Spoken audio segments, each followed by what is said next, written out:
Hey everybody, hope you're all having a wonderful day. Today we're back with another Overwatch League news video. As I originally talked about on the community tab last night, the league has announced that they've decided to cancel in-person events for the playoffs and grand finals. Instead, the playoffs and grand finals will be held online, with the 5 North American teams that qualify going over to Hawaii to play from there, with all of the Asian teams that make it just playing from where they are basically. In a sense, it's the same exact thing that we saw with the May Melee, June Joust, Summer Showdown, and Countdown Cup, but with more teams. In this announcement that happened, the league basically said that they don't really feel comfortable going through with it for health and safety reasons. COVID-19 has kind of still been out of control here in the US. A lot of people don't want to get vaccinated and whatnot, but it goes beyond that. Apparently, some of these teams out of Asia wouldn't have been able to get their full rosters over to America in time. They were concerned they just wouldn't be able to make it for whatever the reason was. Maybe it's visa issues, maybe it's some sort of other travel issue. We didn't get a lot of details, but those two things combined made the league come to this decision apparently. Originally, it was my plan to wait on the league making more information. I thought it might take a few days, but no, they immediately responded today with some more stuff.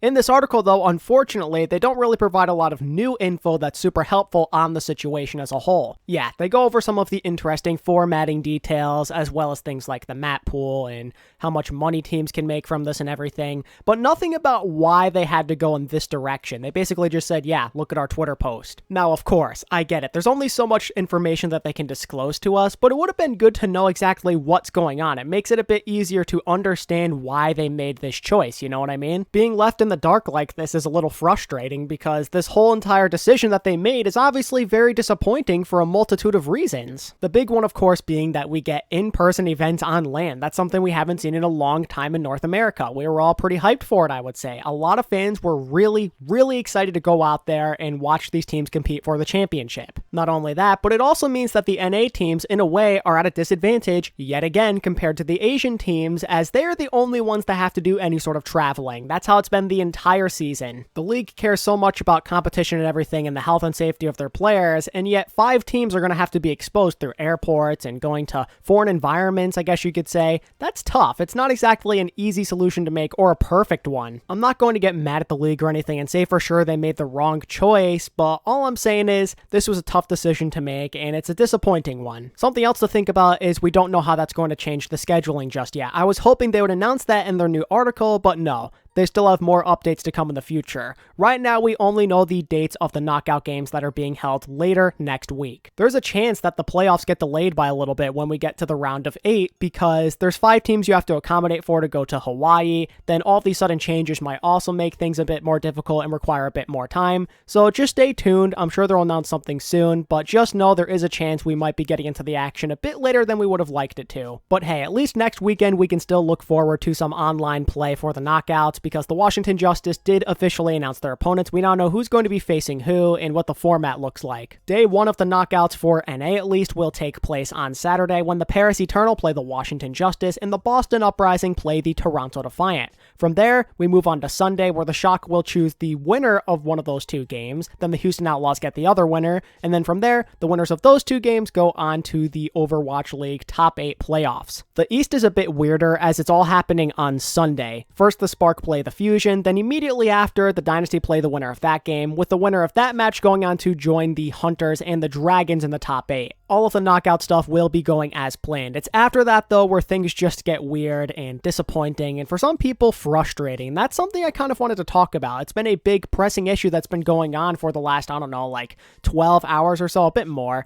ever since the announcement came out last night, basically. On one side of it, you have all the people who are saying, yeah, I'm all for this. This was the correct decision. Safety first. But at the same time, a lot of people very much disagree with this choice. I have seen plenty of fans out there say that this is yet another thing you can add onto the list that Blizzard and the Overwatch League has completely botched. But it's not just the fans. We've even seen players and coaches associated with the league express their frustrations on social media. All of this basically started when Gator made a reply directly to the update post that happened, and then from there, it kind of just spiraled into him complaining a little bit and talking about why this just really sucks for him and his team team, and a lot of other NA teams for that matter. He vented. He said it's unfortunate, like I was talking about before, that they're willing to risk 5 teams from one region during the middle of a pandemic, so then 3 don't have to travel. I totally understand his frustration in that regard. After doing a bit more surfing, I discovered a few other players making some minor complaints and whatnot, but then the big thing happened. I saw a post by Seffi, aka the coach of the Atlanta Reign. Seffi wasn't messing around. He went all out and provided a lot of very enlightening information that the league did not go into detail about at all, essentially. Let me read off some of the things that he says, because it's very interesting and he talks a lot about the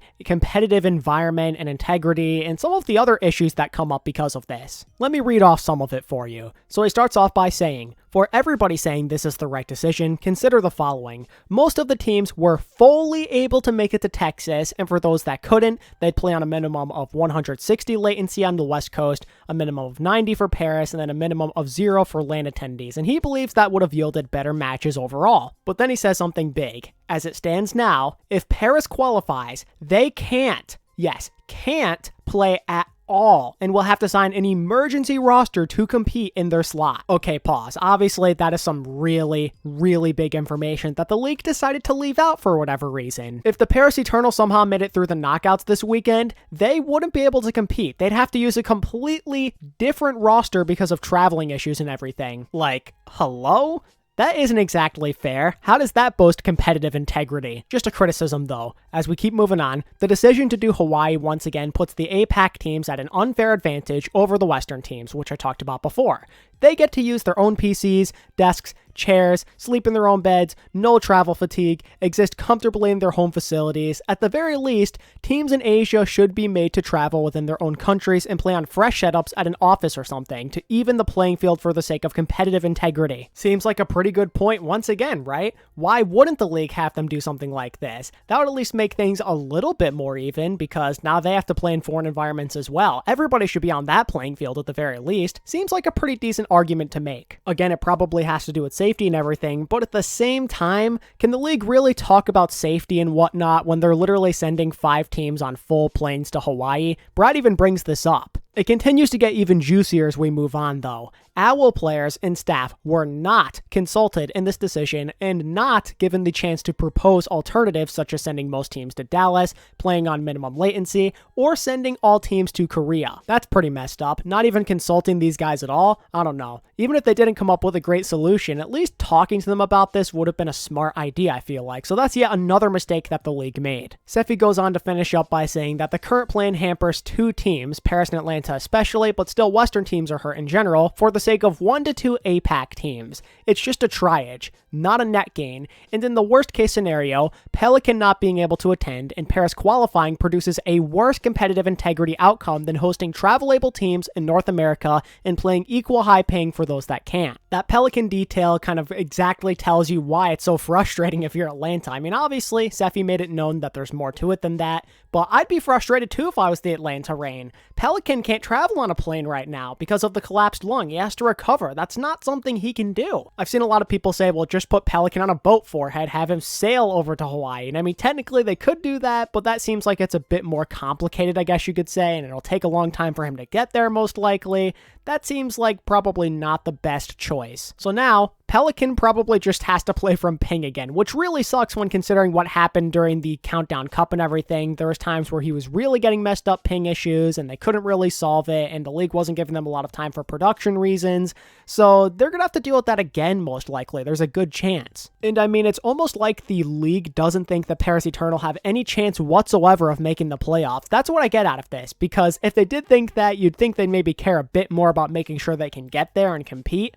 So I'm assuming the league just thinks they don't have a chance because they're underdogs. It seems kind of funny to talk about integrity when you're literally making it so one team wouldn't be able to compete in the playoffs. While I won't say for certain if the league is making the correct choice or a really bad one, I think that Seffi brings up a lot of good points here, and it's just something to think about. For all of you who have been bullying Gator or Seffi or any other player or coach that has been complaining over the situation, think about it for a second. Can you really blame them for being upset and for complaining? This seems like a pretty good reason to do do so. It's annoying that they yet again are the only ones that have to be at a disadvantage, and I mean this especially goes for Atlanta and Paris again. One of them wouldn't even be able to use the same roster, and the other would be without their superstar, or at least have him on high ping and some sort of disadvantage that makes it easier to defeat the Atlanta Reign as a result. It really makes you wonder what kind of alternatives they decided to look through, if any at all. Because from the sound of it, it seems like there are potential solutions out there that they maybe could have explored in detail a bit more. This is why they probably should have consulted some of the players and the coaches and the staff and everything. What I would have liked is if they explained themselves just a tiny bit so we know what's going on, so we're not kept in the dark and we can have a better understanding of why they'd come to such a difficult decision in the first place. That would at least help me feel a little bit better. But clearly they can't disclose a lot and they want to keep things vague, so it's a bit hard to keep your cool and say that this was the right choice, you know what I mean? This issue has been talked about a ton since the announcement came out last night, and I'm interested to see where things go from here and if things can escalate any more and if we can learn some more information, if anything at all. But until then, this video comes to a close. I'd like to be a little bit less left in the dark, just like all of you. I feel like there's so much more we can learn about this situation, but this is all we have for now. If you enjoyed the content and you want more Overwatch League news in the future, be sure to give this video a like and subscribe. Also,